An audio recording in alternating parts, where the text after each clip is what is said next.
Welcome to the show, everyone. I'm Jeja Flazanes, your empowerment strategist, producer, and winemaker. Thank you for downloading today's episode. Today's episode is the 5 levels of healing with Dr. Miriam Rahav. It's her third time on the show, and we are announcing her podcast. Now, when we recorded the show, which was a little bit ago, we didn't have the name of the show yet, and it hadn't been launched, but it is now. It's called Healing on Purpose with Dr. Miriam Rahav. So go to my podcast page on my website, jejaflazanes.com/podcast, and you'll find some links there, or you can search it on your podcast player. It is on many of the outlets that you normally have. So if you have any problem, let me know, and we will give you the links that you need. So you've heard Dr. Miriam before. She's a triple board certified physician in the fields of internal medicine, hospice, functional medicine. She's certified acupuncture. Today, we're going to talk about her work in ART through the Klinghardt Academy and what she learned there. We mentioned it on the last show that she did, which was the love language of the body. And I'm looking forward to sharing today's show with you. One of the things that came out of the show is that there's a handout, and I wanted to let you know before you dive in today's episode, if you're driving and you want to be able to see the handout without having to get it right away, you might want to consider going to jejaflazanes.tv and watching the video portion of this so you can look over at the handout if you want to while you're listening. Otherwise, please go to jejaflazanes.com/5 levels of healing. It's the number 5, and you can download your own copy. I love this handout. It really reflected back to me the work I was doing at the time, which honestly now is even better. Some of the things that I have going on to invite you to actually work through those 5 levels of healing would be 2 things. First and foremost, looking at how our conscious brain creates interpretations and therefore feelings and all the things that go into that. We can look at the core wound work. And I've got another rewiring your core wound patterns starting in mid-March. So you can go to jejaflazanes.com/rewire to apply and learn more about that group. There'll only be about 6 to 7, maybe 8 slots available. It's a small group, but we are getting ready to do another rewiring your core wound patterns. And that would help with these 5 levels of healing. Now, the other thing that's going on that you've heard about on the show, there are still spots available for the Sacred Shamanic Ceremony that I'm doing with Christian in San Diego, February 23rd to the 25th. It is limited to small group also. And if you're interested in having a real sort of spiritual experience, one that is very, very different than anything your brain consciously can create, please be in touch, and I'll share more about that with you. Again, that would be an email, jj@jejaflazanes.com, or if you're interested in the rewiring program, go to jejaflazanes.com/rewire to apply. Enjoy today's episode. Welcome back, everyone. We have a very exciting guest that you know that you love, and she's back for the 3rd time, and we have exciting news about a podcast that she's going to do herself, but we'll tell you more about that later. So if you're here on YouTube, I want to make sure that you know we did a regular podcast. It's just audio, and you can take us with you. So click below in the About section, and you'll find the link for the podcast. And if you're on the podcast and you want to see Dr. Miriam again for the 3rd time, come on over to jejaflazanes.tv. And again, if you're finding us because you've typed in something about healing and maybe you know Dr. Rahav and you don't know me, just to give you a little hi, I'm JJ and this is my show. What that means is I'm going to talk. So if you don't like me, I will not be offended. I will totally understand. Miriam, where can they find more about you besides the podcast that we'll mention later? Where can they find out more about you if they just want you? Oh, well, first of all, thank you so much for having me back. It's really exciting. We're old friends now, and I really look forward to our conversation. Super excited to be here. As of now, even though we have a podcast in development, I can be found on social media, Miriam Rahav MD on Instagram. Rahav Wellness is my practice page on Facebook. And I also have my doctor self-identity person on Facebook is Miriam Rahav MD. And also we have a website, rahavwellness.com, which we try to keep updated with different, as also we create media and stuff, try to upload it there. It's a work in progress. doctors are not necessarily also super tech savvy, although there are tech savvy doctors. I aspire to be one of them anyway. Well, you aspire to delegate to one, I think. I don't think Yeah, you're the content provider. Let everybody else do that other stuff. they're so much better at it, frankly. Right. It's not your zone of genius, nor will it ever be. So why bother? So rahavwellness.com, go to her website and you'll have all the links to all the things that she has, information about her and her nurse practitioners that work with her and the services they provide and where they're located. And they do also do teleconversations and telemedicine. So don't let location stop you from reaching out. So today's topic is the 5 levels of healing. We touched upon this a little bit in our last conversation about the love languages of the body. And I thought, well, let's continue this because you were very passionate about this topic and the lessons you learned from Dr. Klinghardt and this breakdown. And so we're going to have this conversation. And for those of you that are watching and listening, it's a graphic that we'd love to share with you. So come on over to jjflazanes.com/5 levels of healing. Again, that's jjflazanes.com/5 levels of healing. So if you've been to my site before, you already know the jjflazanes.com part. So all you need to remember is /5 levels of healing. And you can get the same graphic that we're going to be referring to in today's conversation. So Dr. Miriam, welcome back. Welcome back to the show. We love you. And I can't wait to learn from you. All of Rahav Wellness, my team and me, speak for me. Thank you. And I look forward to learning from you and so does everyone else. So let's start with your relationship with this topic and the training and what brought you to that training and a little bit about it to learn the 5 levels of healing. Yeah, I mean, honestly, I feel like the training has all been by the grace of God, the Holy Spirit, being led to where I'm meant to be led. And I was actually working in a clinic in New York City in 2014, and I met this extraordinary human being there who we immediately had a connection. She was moonlighting there doing some therapies, but her journey was one archetypally, the pathway of the wounded healer. Maybe that's another podcast, the wounded healer. Anyway, she had been on her own incredible healing journey and had gone from, being legally blind to seeing and being in a wheelchair to out of a wheelchair, and just an incredible and very inspiring story. And as we connected and we started speaking, I started asking her a question about someone who had been in a impasse health-wise and was taking more and more supplements and had a more and more restrictive diet and yet felt nauseous with everything and couldn't process. And she looked right at me and she just got a download right there as I was speaking. And she said, it's parasites. And that was the beginning of a working relationship that actually hearkened me back to maybe what in my subconscious might have been an ideal working partnership in the healing arts, which is you have all of the rich data, all of the physical data, and you also have energy literacy and intuitive literacy, and that you combine them all together, and that would be so powerful. And in fact, I think it was 1996 when Christiane Northrup published her book, Women's Body, Women's Wisdom, and it was a collaborative that she wrote with Carolyn Myss. And both sides of the story were presented, the medical narrative and also the emotional and intuitive narrative. That later sparked me to study some of Carolyn Myss's work and her book, The Anatomy of the Spirit, where she brought to the forefront of my consciousness the concept that biography becomes biology. The way you say it, that I've heard you say it, is what's in the emotional body that we cannot handle becomes physical. And these are all just different ways of anchoring and cognizing this very, very important truth. Anyway, so fast forward, it's 2014. I meet this unbelievably gifted and experienced intuitive healer, and we start collaborating very closely together. Well, it turns out that the healer who was most instrumental in her healing journey was, in fact, Dietrich Klinghardt.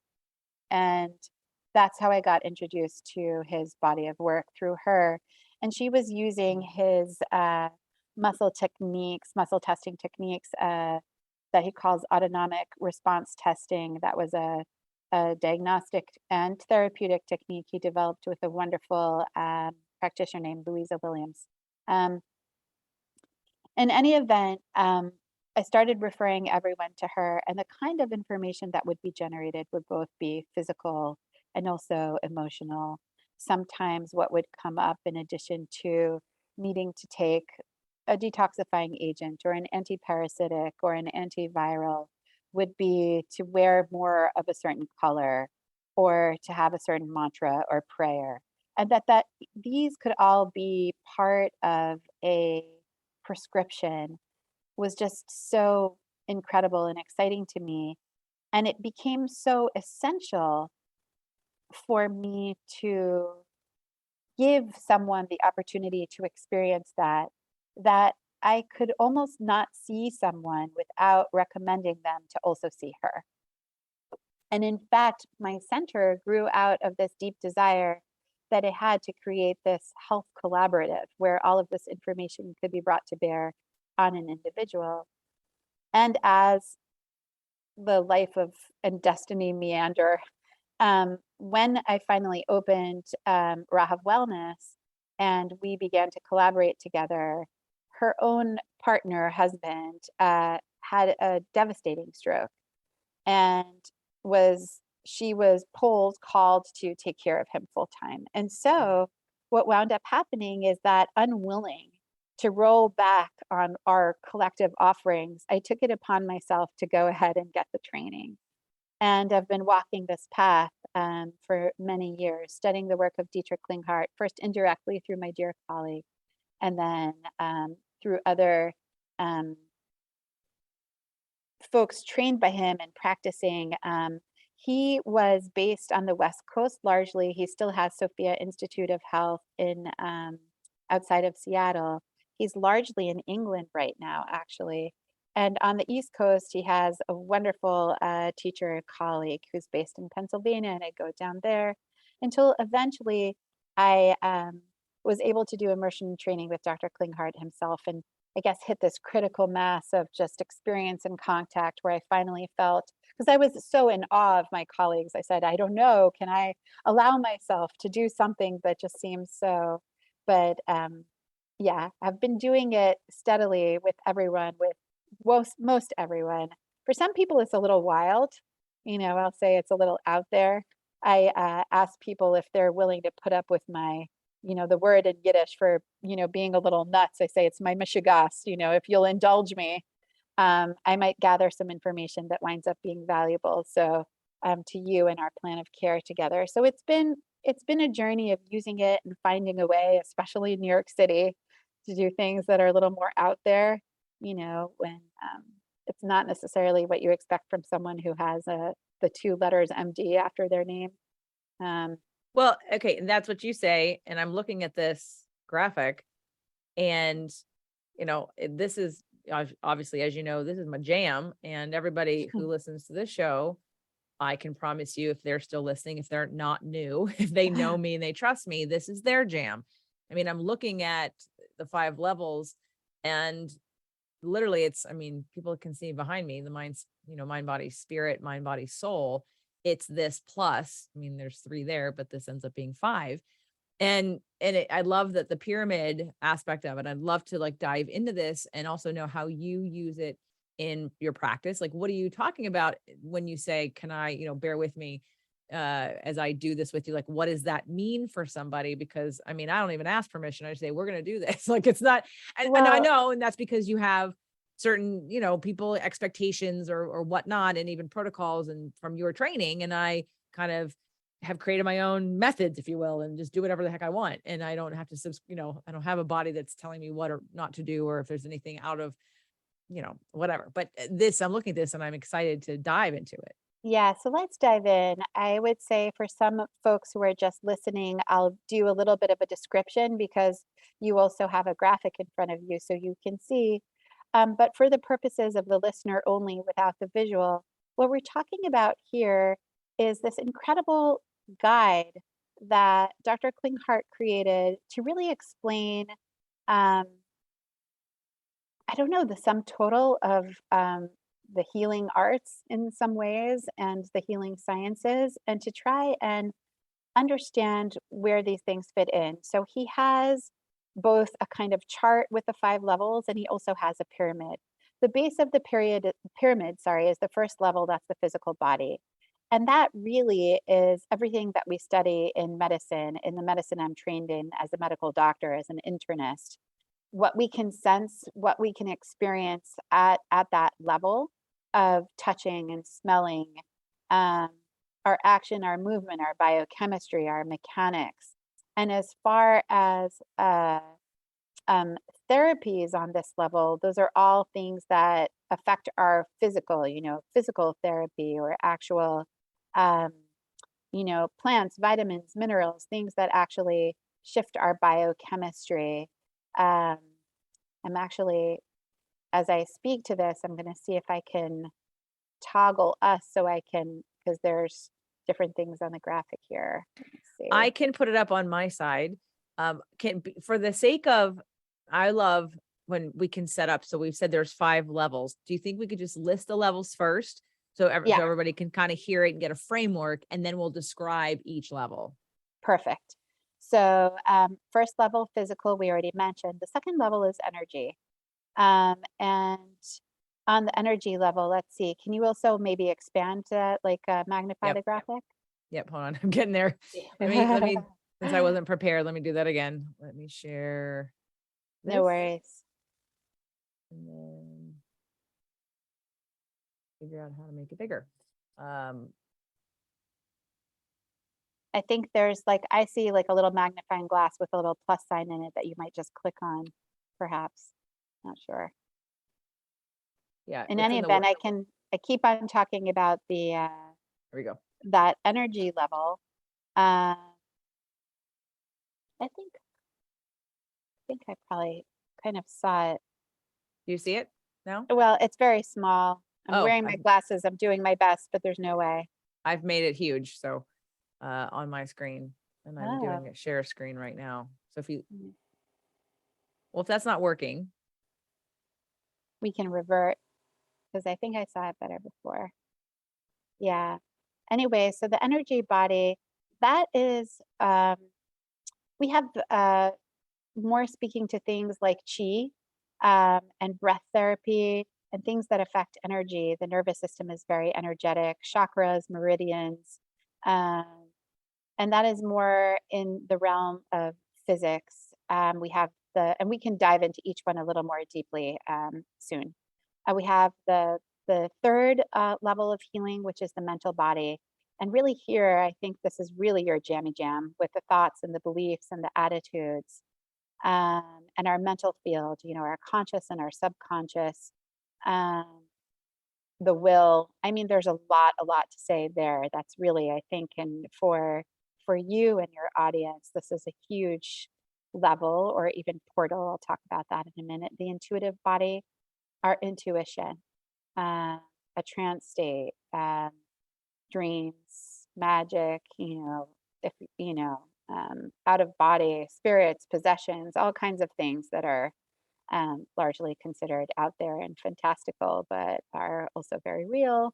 And then we have the spirit body, which is the unified field of oneness with the divine, and how we can arrive to a sense of unity through prayer, chanting, meditation, um, and relegated to what we might know as spirituality. I don't know. It says they're also religion. Sometimes they are separate, sometimes they are together. And what is also really interesting about Dr. Klinghardt putting these all into such a succinct chart is that the more physical, the more objective, the more measurable. And so much of the data that I generate as a medical doctor is in this realm, looking at sodium and chloride and kidney filtration and liver function and cholesterol and blood sugar and all of these things that are measurable and very objective. And that the more you get into these higher levels, the more subjective, the more personal. And at the same time, although it doesn't say it here, Dr. Klinghardt is always wonderful in teaching that the higher you go and the more change that happens in the higher realms, in the mental, intuitive, and spirit body, the greater the health impact, the greater the role in the physical body. However, how do we measure that per se? Um, you know, I once heard the sentence that we can be healed even if our disease is not cured. This concept that we can have something going on in the physical body, but our attitude towards it, our belief, our contextualization of it, um, can be one that's inclusive, where we can learn how to be in harmony and um, in a surrender to divine will, if that's how we can cognize or experience something, and in so arrive at peace, even if the physical outcome is not necessarily what we would wish. And so on and so forth, that these are things that can work in concert, or we can use one to inform the other. What I have found, and I think of oftentimes in the 5 levels of healing, that each one of these bodies is a portal. And oftentimes, the portal through which people connect to me is in the physical body. At least that's what we're conscious of.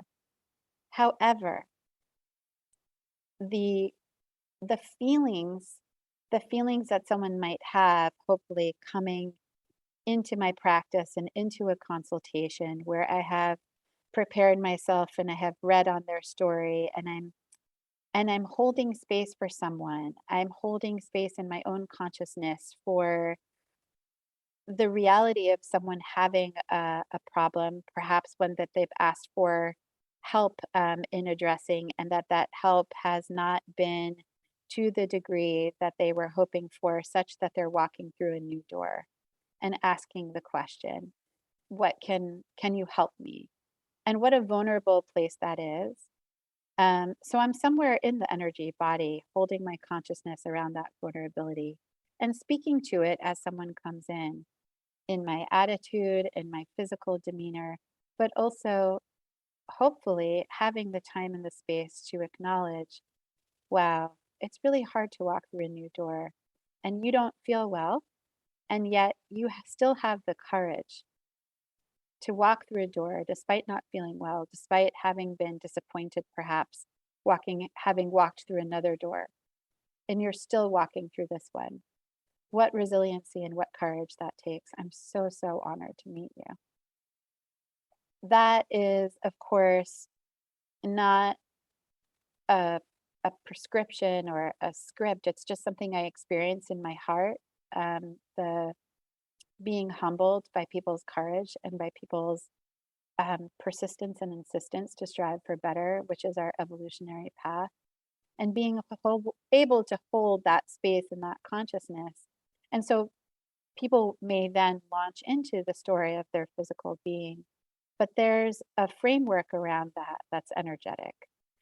And I think that that was just something that I had and held inside me, and that Dr. Klinghardt was able to make it explicit, um, and to give it a body and a consciousness and a framework and a rubric where you can look at all of these things and see how they fit together and inform each other, which is just so powerful and so valuable. And sometimes I'll just pull out this chart. I have it laminated in my office.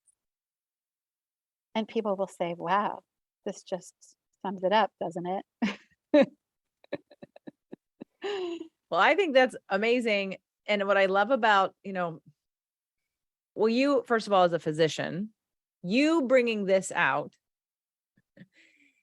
gives you a broader perspective from which to treat somebody, which I would imagine makes them feel more hopeful, because it's another tool different than maybe what they've experienced before. It's adding in many different levels of points of view. So it's almost like, oh, she's going to have the answer, because look at all the different levels we're going to look at together.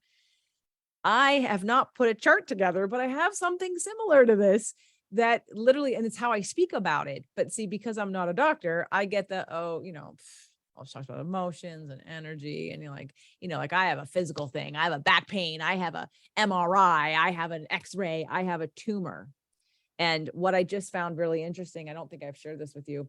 I did share it on the show back when I interviewed Dr. Kelly Turner on Radical Remission on her new docuseries. And I'm looking at, so we're looking at, physical level, energetic body, mental body, intuitive body, spirit body. So I have a client who has had triple negative breast cancer 3 times. And she came to me in between. She found Nasha around the third one, between the second and the third one, because she knew she was never going to do Thank sort of God she conventional. found Dr. Nasha. Yes. And then, so she had found me separate and then Nasha separate. Then when we came together, she was like, oh my God, 2 of my favorite people together. This is amazing. And then she's been a part of my tribe, active part of my tribe. And she, in the last 6 months, has had a reoccurrence of, it's not tested. They didn't do a biopsy, but it was a mass. It was a lump and it was in her breast. And she would feel it often and it was hard and it was big. And intuitively she thought, okay, I think this is the fourth time. But her attitude about this time was sort of very chill. But she was laying in my pool. It was before one of our group meetings. And she just said to me, yeah, well, I'm just going to get it cut out. I'm going to get it cut out. And I didn't say anything. I just looked at her and she looked at me because she knows me. And she goes, what? I know you. You're thinking something. And I said, well, let's just take a step back. If you've had this 3 times and it's coming back for a 4th time, let's look at what the lesson that needs to be learned is, and what can we do differently this time? I said, whether you cut it out or not is up to you, of course. I'm not making recommendations about that, but your energy around it, I think, needs to shift. I said, this is your body. As you know, in Chinese medicine, there's no such thing as a tumor. It's stagnant energy. It's your body. It is not something foreign outside of your body that's been placed inside your body. It is your body. So why don't we look at it with a little bit more love and compassion and tenderness of, what are you trying to tell me? And again, whether you cut it out or not, it's a different story, but your energy around it is this shoving it away and this detachment and this rejection of your body, this cutting off of. And so that conversation. What happened when you spoke about that? Just that concept that it's part of you as opposed to separate from you. And how can we take in that message and what is required vis-a-vis the huge mental field of fear around anything related to the C word, related to a tumor, and that it is in the collective such a feared thing with such a strong mental field around it that you have to find a space in between the collective mental field and your own relationship and your own wisdom. And you're saying, hold on 1 second, this is an invitation not to tune out, but to tune in. Oftentimes tuning in is so painful. The reason we can't tune in is because it's too painful. There's something there that we can't touch, and we need a way to process it.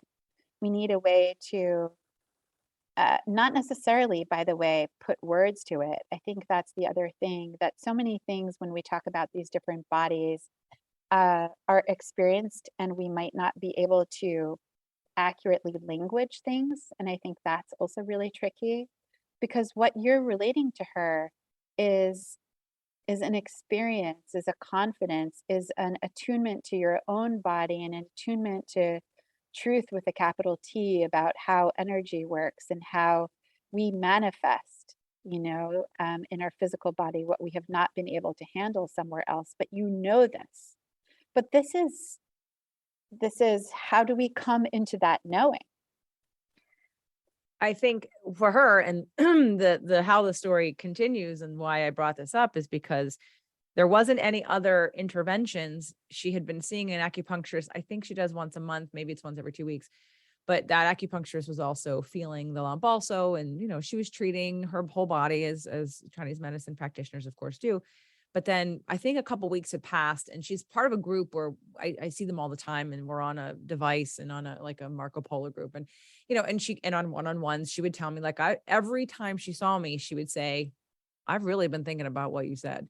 And it stayed with her. It was so impactful. It was so refocusing that when she went back to her acupuncturist, and she didn't want to tell her because she wanted an outside perspective, the acupuncturist said, whoa, this is different. It's softer and it's smaller. Like this doesn't feel at all the same. And this person knew that because she feels it every day and she saw it start to change. But she wanted someone else to also acknowledge that it wasn't just her, but someone else said, wow, this is very different. So it's shrinking and it's softening. And the only thing that shifted was her point of view and her, I'm looking at this chart here, right? The mental body and the energy body. And I'm going to say it was also intuition because she's trusting her own intuition about what to do with this. She's letting her body lead her in her decision-making about the treatment that she gets, about what she's going to repeat or not repeat, about what she's going to need to do next.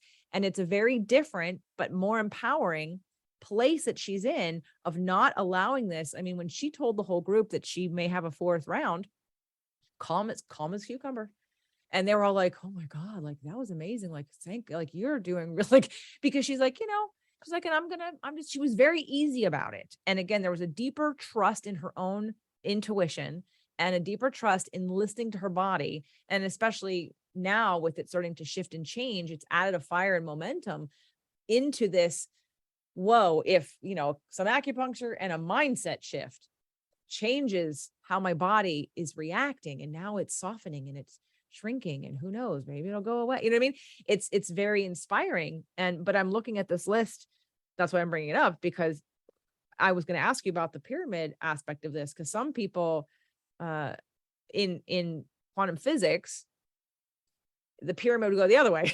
Like it would be like, if you start with the quantum physics, everything underneath it changes. And it's not that we don't address the physical. It's that the physical doesn't by default address the spiritual or the intuitive or the mental or the energetic. But if you go in reverse, it will affect everything on the downline. And so I'm curious as to why the pyramid is sort of, I guess, is it because it's acceptable that you start with the physical body because most people can easily understand and connect with that? Gosh, well, I can speak from my perspective where people walk through my door because I'm a medical doctor. And so they're really expecting to stay in the physical because that's what medicine is. Um, and so maybe that's the base of the pyramid, just based on my orientation, coming from my training. And also, um, it's not just coming from my training, because I don't think that limits me. I feel really excited and curious, and um, in my curious, happy, joyful, exploratory um, bliss place when I'm exploring all of these other things. So, but I think it's what's projected, maybe, or the expectation onto me. I also think, and this is where these things start interacting, that on the physical level, there are a lot of influences, especially environmental, that actually affect our ability to be connected to our other bodies. And I think that's actually one of the most profound things that I've gotten from Dr. Klinghardt's work. And I really do bless his name every day and feel so, so grateful for this incredible body of work. And he's also a brilliant practitioner and diagnostician and teacher in his own right. And also, he has taken and collated all of this information in such a just genius way. So um, he has taught me so much about all of these environmental factors and how they can actually dampen, impinge our ability through our software, through our nervous system, through our vagus nerve, through our pineal gland. We actually have hardware um, that allows us to enter these other states. And these are practices um, you know, um, in various more traditional cultures, right, where we go into fasting and praying, and we know, for example, that fasting or praying or chanting actually serve to activate our hardware. We know, for example, that the vagus nerve, which is that highway of our parasympathetic nervous system that starts in the brain and literally is the gut brain highway, um, is very much, when it's activated, allows us to experience, because it's hardware, we're hardwired this way, to be able to experience a sense of flow and unity and connectedness. And that we can have impingement of the vagus nerve, we can have structural impingement, we can have toxicity, we can have, mercury fillings, and as that we can have poisoning of the hardware. We can have things that are not yet mainstream science, but we emerging data all the time that shows how electromagnetic frequencies are actually, and blue light is disturbing the pineal gland's ability to make melatonin, which is neuroprotective, and that we need our sensing system. Our pineal gland seems to be very critical here, almost like a radio tuner in the way that it works, and not just a factory for melatonin, but an ability to translate what is vibratory wave into feeling, into images. The same way a radio, there are waves out there and then can convert it into sound, or that a television can catch waves and convert it into image and sound. And that we have this ability to translate energy into. And so that these things are, in fact, always operating. And operating so that perhaps, in order to be able to tune into, and I did mention this a little bit, I think, on our previous conversation on the love languages of the body. And I was relating a little bit of my own personal story, where I didn't even know until I found out. And I found out by discovering a treatment and anchoring a new physical reality that I didn't know. I went through a healing that was accidental when I went through this big mercury detox that I didn't even know at the time was a big mercury detox, but I felt intuitively. And I looked at myself and I said, your life is saved. And I didn't even know exactly how, what, why, where, but I could feel, interestingly, this was actually my great teacher who I mentioned, how I connected to Dr. Klinghardt's work in the first place. I was describing to her in that first initial long fast that I did, where we were doing various mixtures of clay and psyllium, which is a wonderful kind of mops and brooms kind of slurry that you can drink, and that will really help offload toxins from the gut wall. Very, very helpful, very inexpensive, very accessible, very safe. And that I was introduced to the almighty coffee enema at that time. And that the combination of the two, doing a few rounds a day of this clay fiber mixture, alternating with liver, kidney, and lymph supportive herbs that were mineral dense and nutritionally supportive. And then the coffee enema was the perfect combination to clear lots and lots of toxins from the body. And then after the coffee enema, I would have the sensation almost of feeling electrified with just absolutely electricity, just almost like I'd stuck my hand in a socket.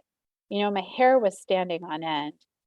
And what my teacher said to me was that was energy that had been blocked, stagnation, like you were saying, chi stagnation, that I didn't even know that I had because I was just locked in my own experience. I didn't have another reference point at all. And all of a sudden, the channels were opening, and it literally felt like getting electrocuted. And that I can anchor that because I had that experience, that I can now anchor in my experience.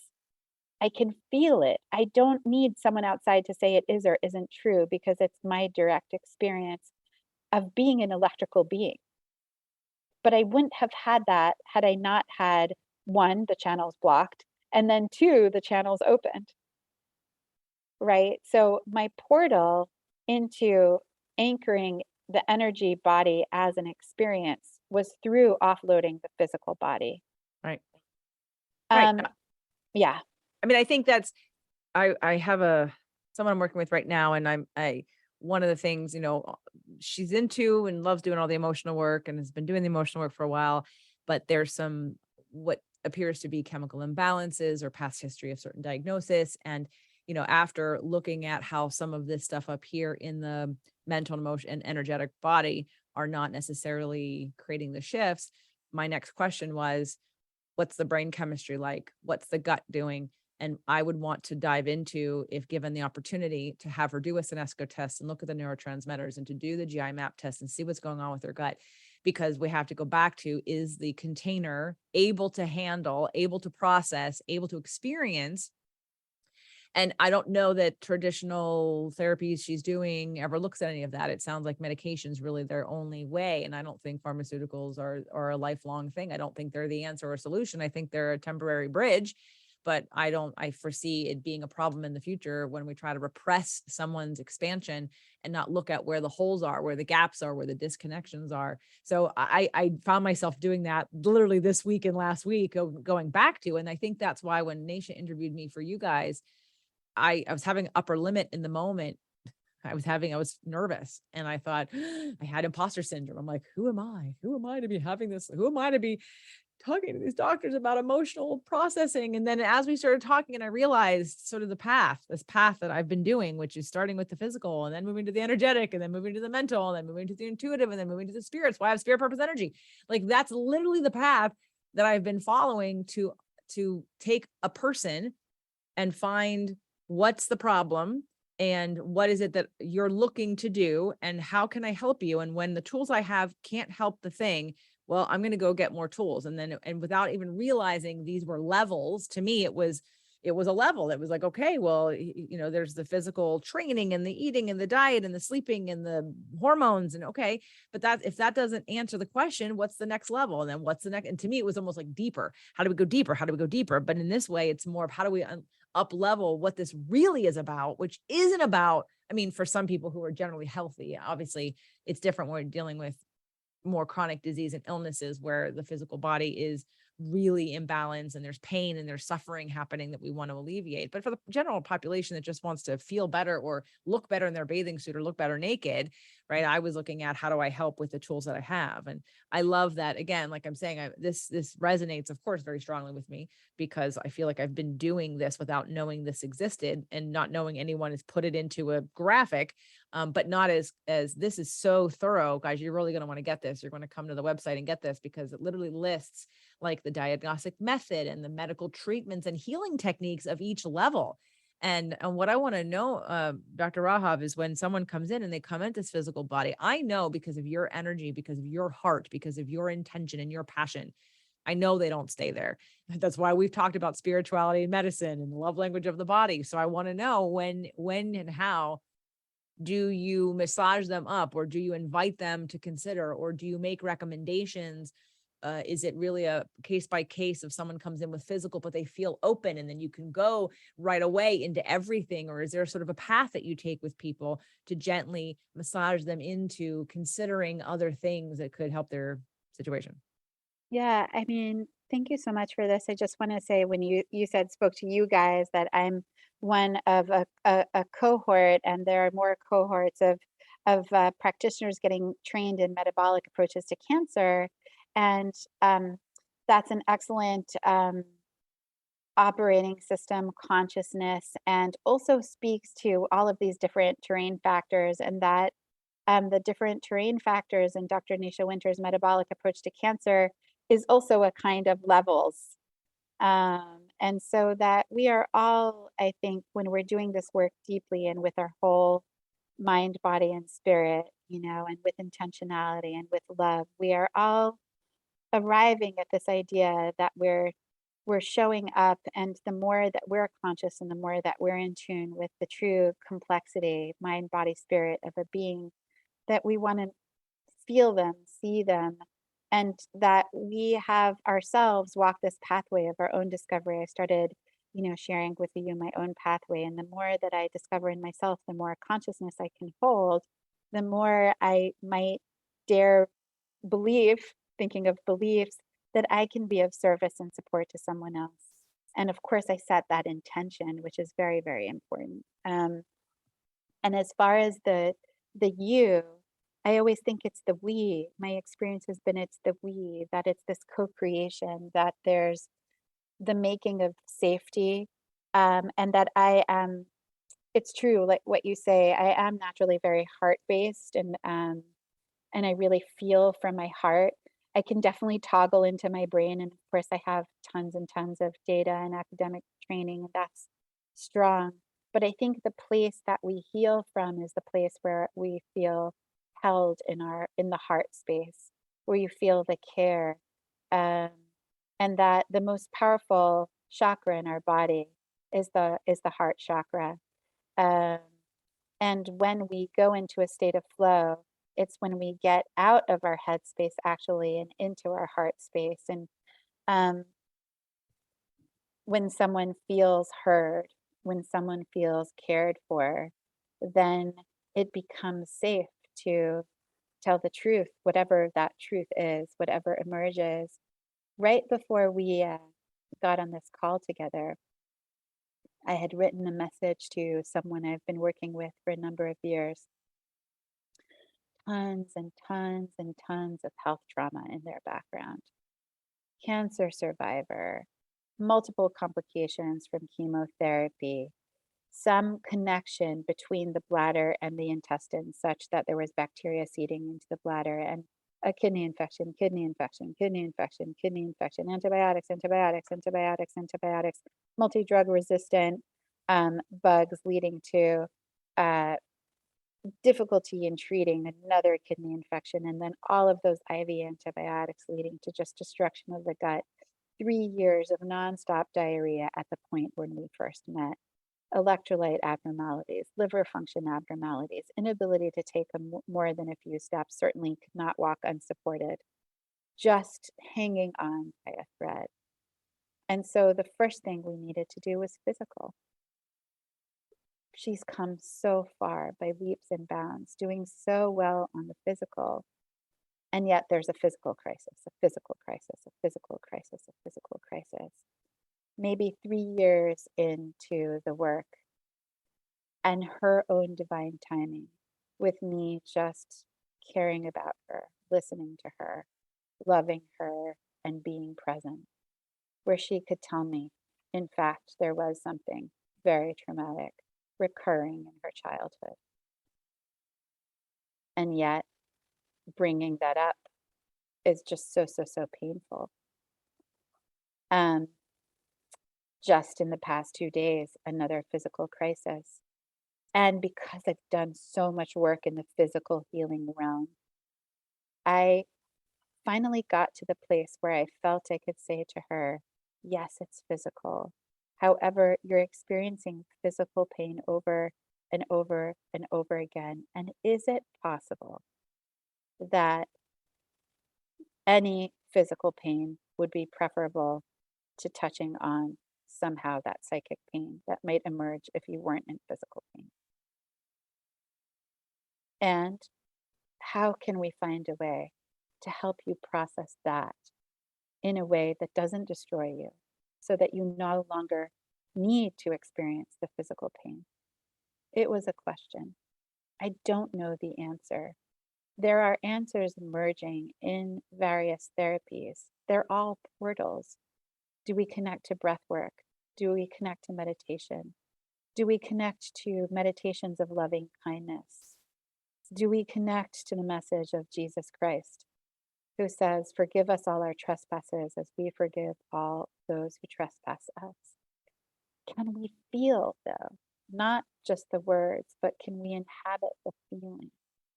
Can we connect?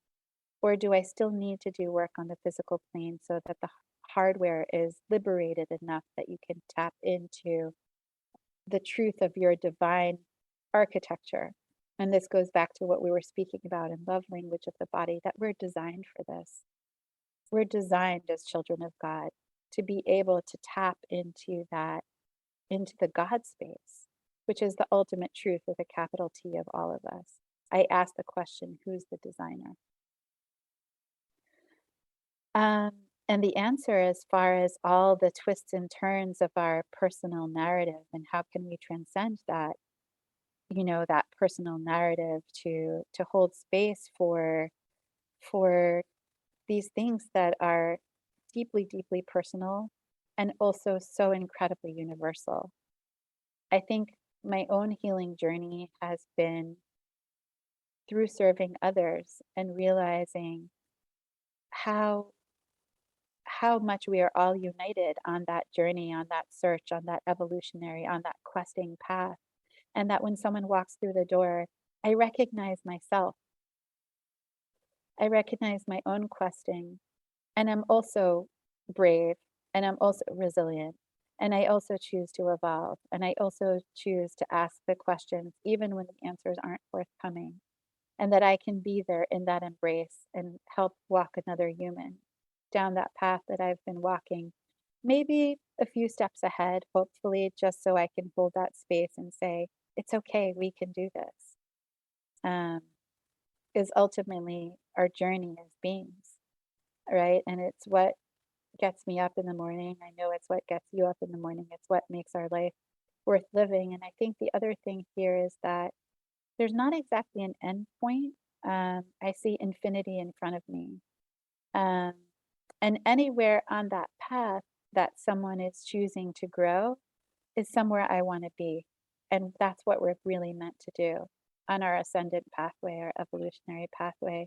And I think the 5 levels of healing just helps us anchor that and make it conscious and validate it, whereas otherwise it might be hoo-ha. But if we look at it, and then the other kind of cool thing about this, certainly um, in the privilege of my professional life, and kind of what you were saying, that there was a reframing of an attitude around how to feel or see this tumor in the breast. And as that was reframed, there was a shift in the physical, and that we can use the physical to validate, especially when we hold consciousness. Well, what's shifting here? If I'm and Joe Dispenza does wonderful work around this. He showed, for example, that for someone meditating 10 minutes a day, they could measure their immunoglobulin A level at the level of the gut. By the way, that's one of the markers on the GI map because you mentioned it. And that actually being in that state of hopefully greater nervous system alignment can actually change our ability to protect our gut on a molecular level. When we start making those connections, which is the evolution of science, where we start really validating the true power of this, we know, for example, this is something Dr. Nasha says a lot, a fight with with a spouse or partner can raise your interleukin 6, which is an inflammatory marker, for 3 days. Um, we can start mapping how these things interrelate. And that is just so powerful and mind-boggling. And it's not part of common practice yet. And I emphasize yet, because we have our thought leaders and those people who just were able to anchor this. God bless Dr. Klinghardt and God bless Dr. Nasha. People who are really, God bless Joe Dispenza, people who are really connecting these things and validating them and showing us the evidence.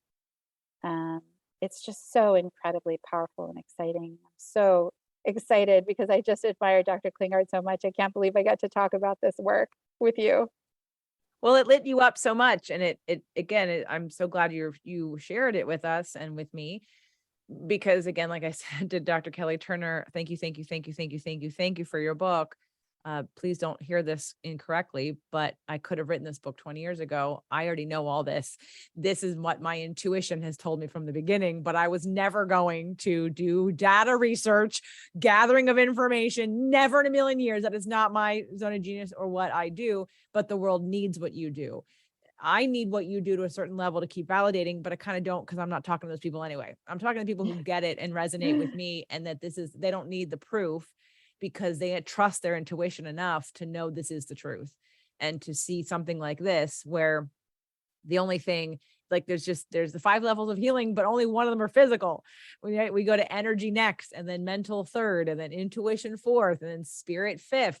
And it just is so, again, validating. As you said, it's validating to me because I've been doing this kind of work, but I don't have a study. I can't, I don't have data to show and to link all the things, because I'm too busy trying to help people just feel better, and then feel better, and then their body responds. Right. That's not where my zone of genius lies. It's not my purpose, but it's other people's purpose. Like you said, God bless Joe Dispenza and everybody else who's doing this work, who helps feed what we do, because you're in the field and they're in the field, but they're, we're all playing this bigger role in getting this information out there. And whether, I don't know that I believe it will continue to grow. I don't think I actually believe it's going to be mainstream, at least not maybe in my lifetime, only because I think that there's such a long history of of like a lack of consciousness and a lack of awareness and a not a desire to grow or to learn or to take responsibility.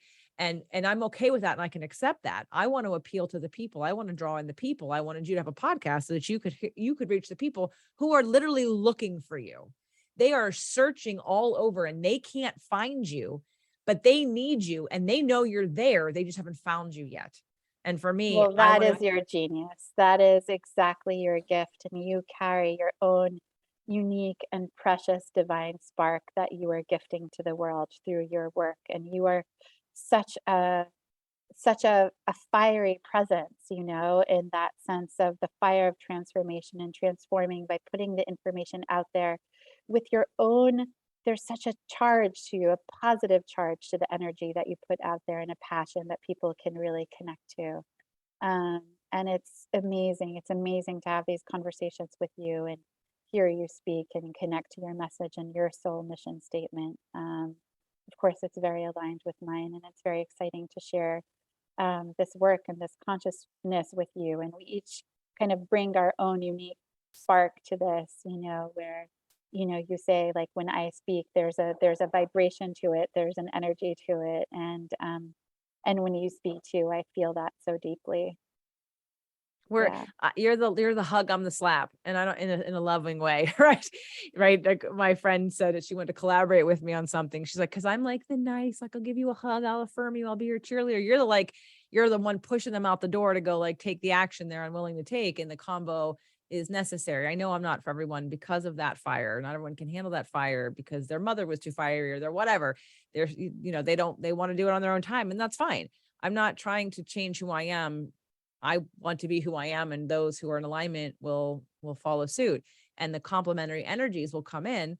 And, this is a conversation. I love our conversations because it takes a deeper level. Nasha was the first one, and it changed my life because I had no idea that I was going to love her the way that I did, and that we would connect in the way that we did. And there was a doctor talking about emotions as much as I was. And I was like, what? Hold the press. You like emotions? I just was like, my mind was blown. And from there, I couldn't get enough because I was like, yes, can somebody, I just felt validated in that moment that I have a medical professionals who are literally talking about the same thing I am, but of course get more credibility because of what they've studied. And I wanted to be a part of that. I don't want to go back and do what you're doing. You're doing what you're doing. I want to do what I'm doing, but I want it to complement everything, and be that package and be that support and be that path that someone is looking for that doesn't know it exists. And that's why I told Miriam that she had to have a podcast because, as you know, she has a lot to offer the world, and we all want to hear it. I mean, I am sure you have 10 podcast episodes every time you meet with a client, things that would change someone's life if they were just a fly on the wall listening to your conversation.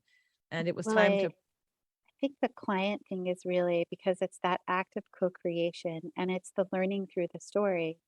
We have our stories, and I've learned this through the living practice of this in a space where I'm with someone. And again, my heart's desire is to attune to them and to support them.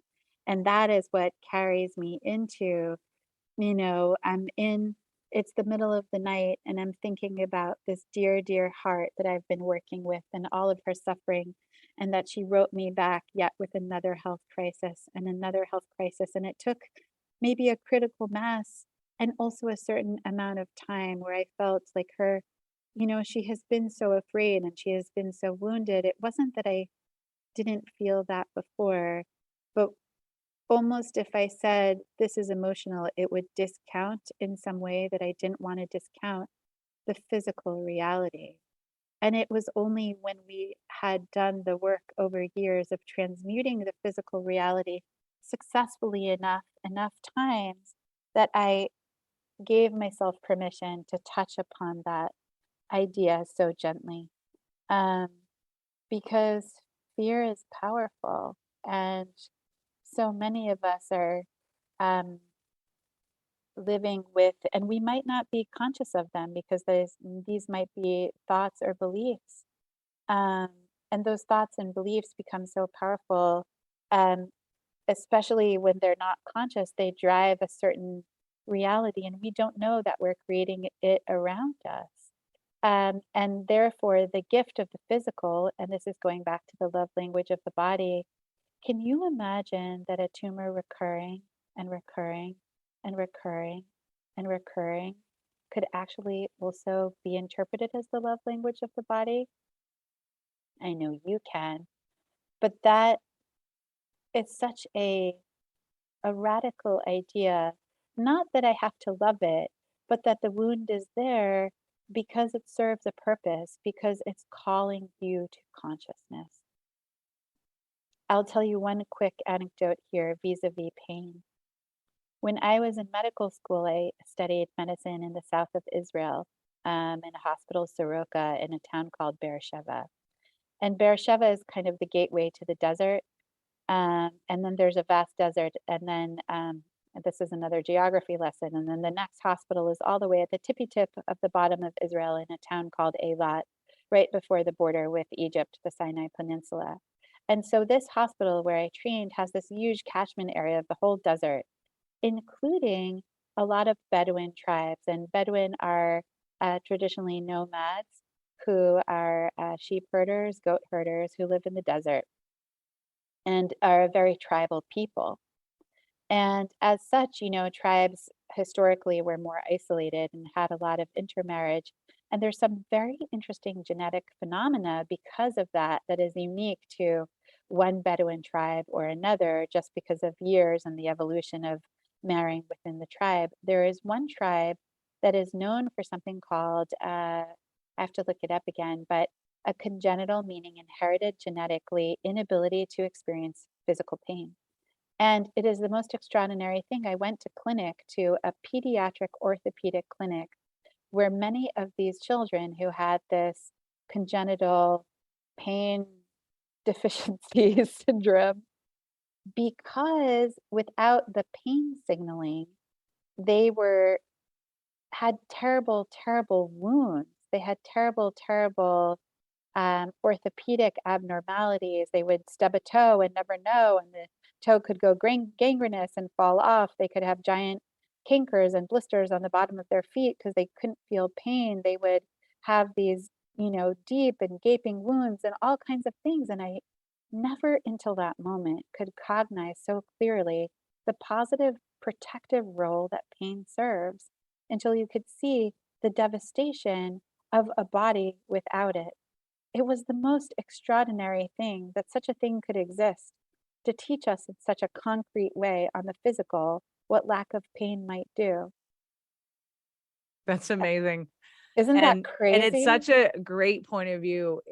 Catherine Rolt's been on the show. She wrote The Pain Paradox, and she talks about pain being potential. And that's one way to interpret and reimagine pain.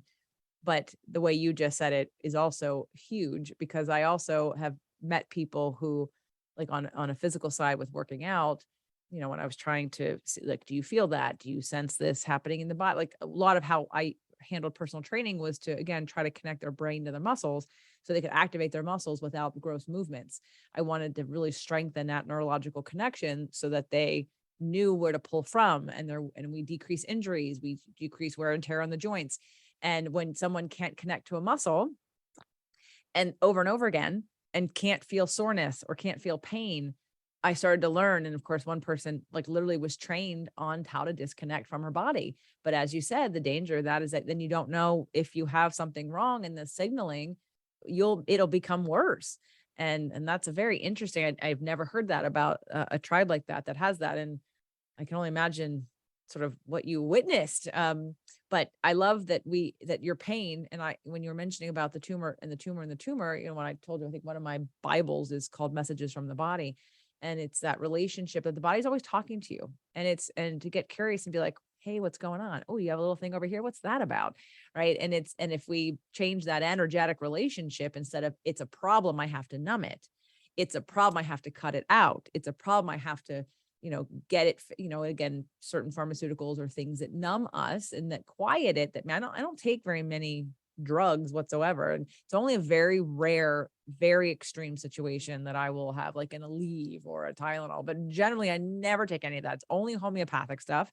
And I listen to the pain. So I'm like, well, this is telling me something and I have to fix it. I'll do massage and acupuncture and herbs, of course, but the pain is my message. And if I don't address this pain and I numb it, it will get worse. It might reappear somewhere else.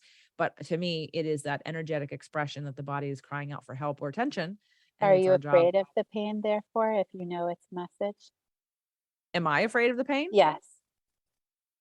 No, I don't. I'm never It afraid doesn't of sound pain. like you are. No, I have. What if someone is afraid? Right.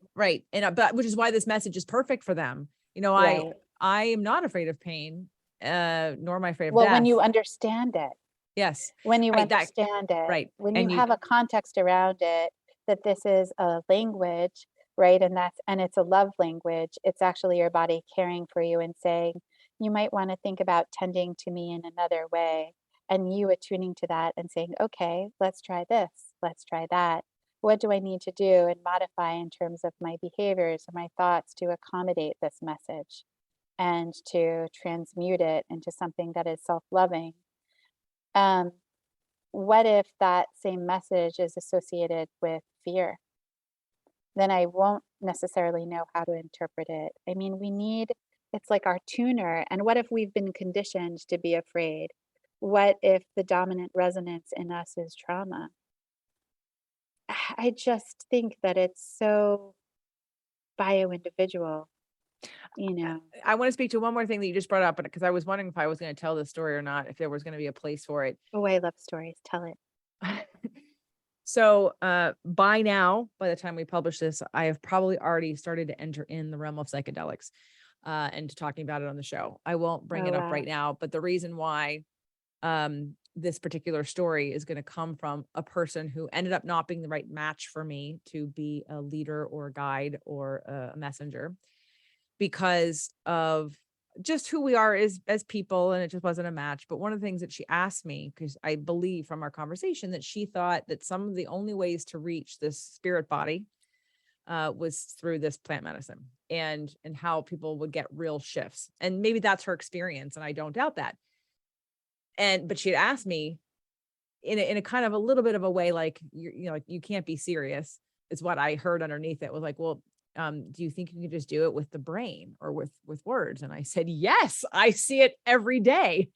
Because Absolutely. I just had a client or I have a client right now whose entire life he has had pain, emotional pain and physical pain, because of the perceived relationship with his father, the interpretation and the core wound, because all of our core wounds are only interpretations. They're not reality. They're your reality, but they're one version of a reality. They're not reality.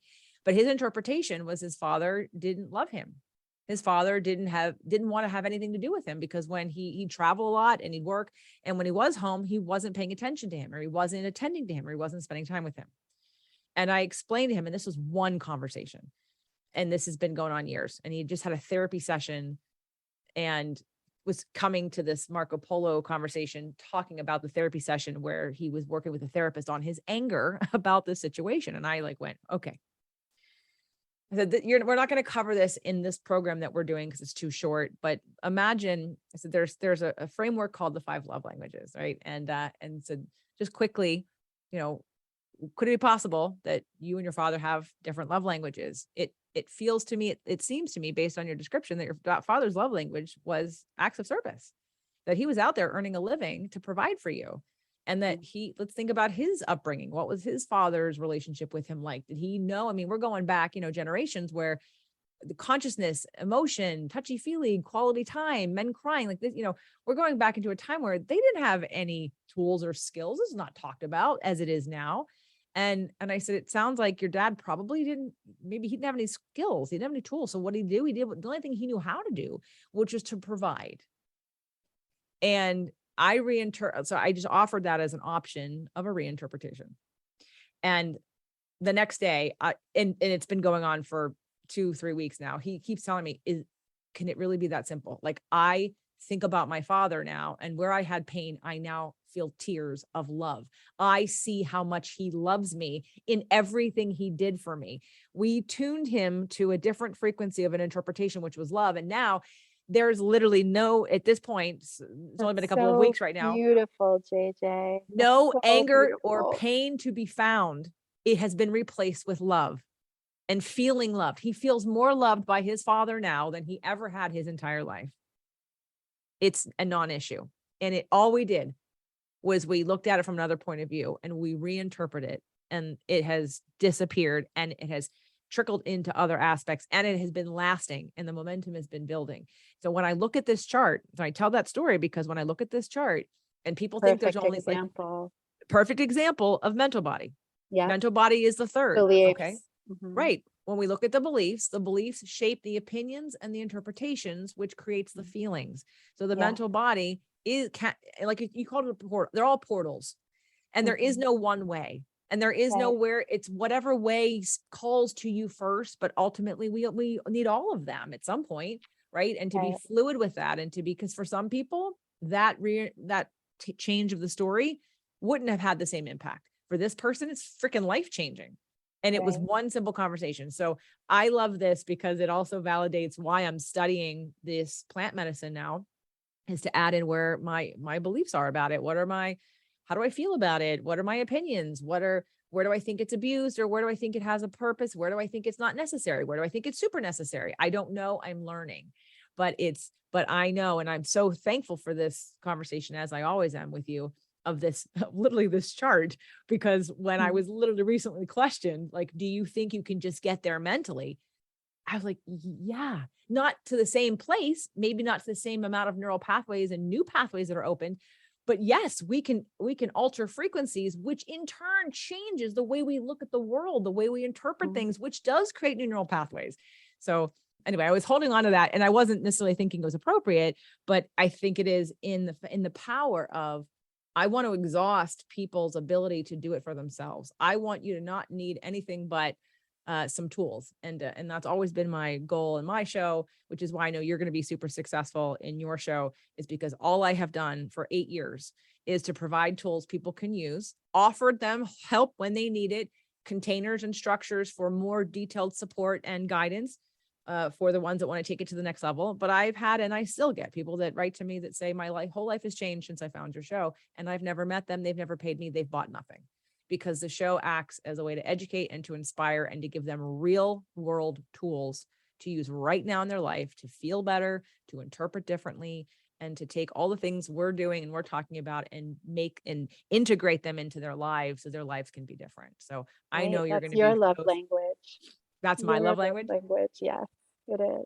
Well, it's going to be part of yours. Not maybe your education will be your love language to people, because it will be inspirational and life-changing, because you are, and I already know, I know it's not even a question that your clients, even just your clients you have right now, will thank you for it, because you'll be able to put into words and you'll be able to catalog and capture for them to listen to it over and over again. Because like me, you have such a rich depth of knowledge and information that you compact so eloquently into such a small amount of time that most people can't get it all the first time. They need to, I have people tell me to listen to my show like 3 and 4 times. They're going to need to listen to your show many times, because they're only going to be able to pick out pieces of it each time, but they'll be able to take so much more when you give it to them in this kind of package. So I hope that everybody runs to jjflizanes.com/5 levels of healing to download this chart and be connected and get subscribed to and find Dr. Miriam Rahav's new podcast, which we're excited to launch. Thank you so much, JJ. We really look forward to that launch. Stay tuned, everyone.